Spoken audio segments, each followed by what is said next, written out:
बच्चों, मैं डॉक्टर सुनीता नंदल कक्षा 10th के काव्य खंड में अट नहीं रही कविता सूर्यकांत त्रिपाठी निराला जी की कविता, इसके अभ्यास के प्रश्न लेकर आई हूँ। उत्साह कविता के हम पहले कर चुके हैं। छायावाद की खास विशेषता है अंतर्मन के भावों का बाहर की दुनिया से सामंजस्य बिठाना।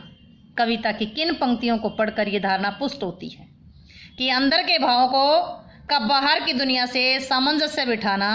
कविता में किन पंक्तियों में ये बात आई है? अंतर्मन के भावों का बाहर की दुनिया से सामंजस्य बिठाने की धारणा कवि की निम्नलिखित पंक्तियों में व्यक्त होती है, प्रकट होती है। आबा फागुन की सट नहीं रही है, कहीं सांस लेते हो घर घर भर देते हो, उड़ने को नभ में पर करे देते हो।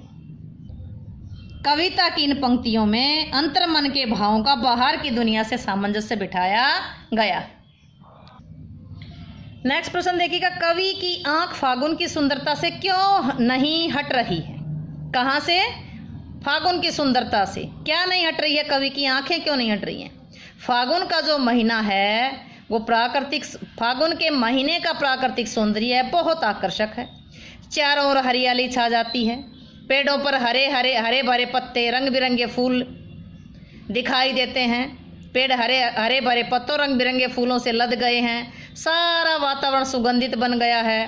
फागुन का ये सौंदर्य प्रकृति में समा नहीं रहा है, अर्थात पूरा वातावरण सौंदर्य से परिपूर्ण है। इसलिए कवि फागुन मास के ऐसे अद्भुत सौंदर्य में पूर्णतः तल्लीन हो गया है और वह अपनी आंख ऐसे सौंदर्य से हटाना नहीं चाहता।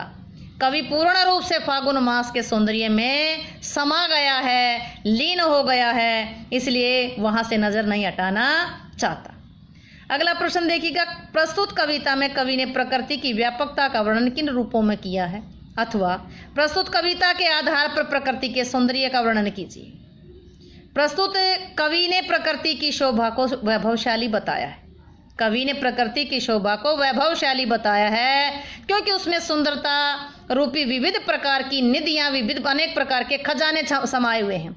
कवि ने बताया है कि फागुन के महीने में वन, बाग, बगीचे, हर स्थान पर, सभी स्थानों पर पेड़ों पर हरे पत्ते लद गए हैं और उन पर तरह तरह के फूल खिल गए हैं, जिससे सारा वातावरण आकर्षक बन गया है। चारों ओर फूलों की सुगंध व्यापक है, फूलों से लदे हुए पेड़ ऐसे लग रहे हैं मानो उन्होंने अपने गले में सुगंधित फूलों से बनी मालाएं पहन ली हों। नेक्स्ट प्रश्न देखिएगा, फागुन में ऐसा क्या होता है जो बाकी ऋतुओं से भिन्न होता है? कि फागुन की ऋतु बाकी ऋतुओं से अलग कैसे होती है?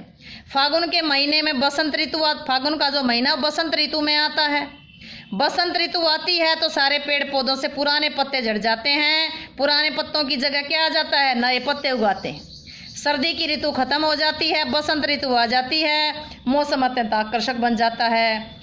खेतों में दूर दूर तक सरसों फैली दिखाई देती है। सरसों का रंग कैसा होता है? पीला पीला, पीले पीले फूल आ जाते हैं सरसों पर, और पीले फूल कैसे लगते हैं? जैसे मानो धरती ने पीली चादर ओढ़ ली हो।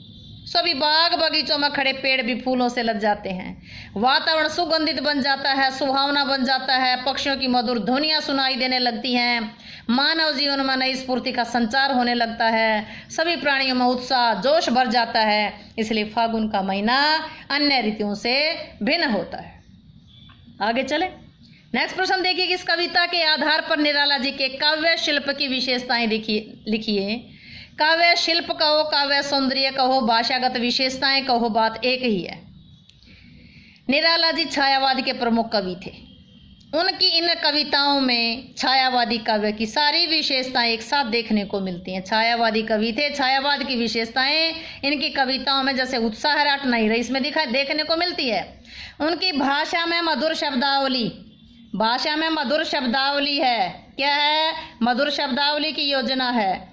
संगीतात्मकता है, चित्रात्मकता और लाक्षणिकता है। भाषा की विशेषता क्या होता है? भाषा में मधुर शब्दावली है, संगीतात्मकता है, लाक्षणिकता है, चित्रात्मकता और प्रकृति का मानवीकरण बेजोड़ है। प्रकृति का मानवीकरण किया गया। मानवीकरण क्या है? जहाँ जड़ पर चेतन का आरोप लगाया गया। जितना भाव पक्ष मजबूत है उतना ही कला पक्ष भी समृद्ध है। इनका भाव पक्ष की तरह कला पक्ष भी समृद्ध है।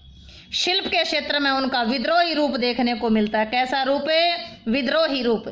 उन्होंने इनकी जो काव्य शैली है वो कैसी है, छंद मुक्त है, कोई छंद के बंधन में नहीं बंधे। अतः स्पष्ट है कि विषय वस्तु के साथ साथ निराला जी ने काव्य के शिल्प पक्ष में भी, कला पक्ष में भी नवीनता का समावेश किया है।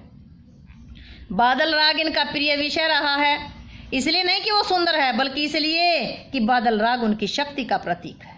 उत्साह कविता में ललित कल्पना क्रांति का स्वर समांतर बना हुआ है।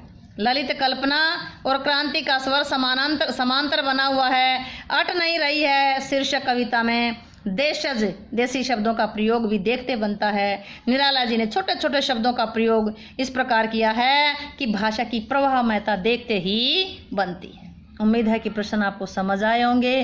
प्रश्न समझ आए हों तो वीडियो को लाइक करें, शेयर करें, चैनल को सब्सक्राइब करना ना भूलें।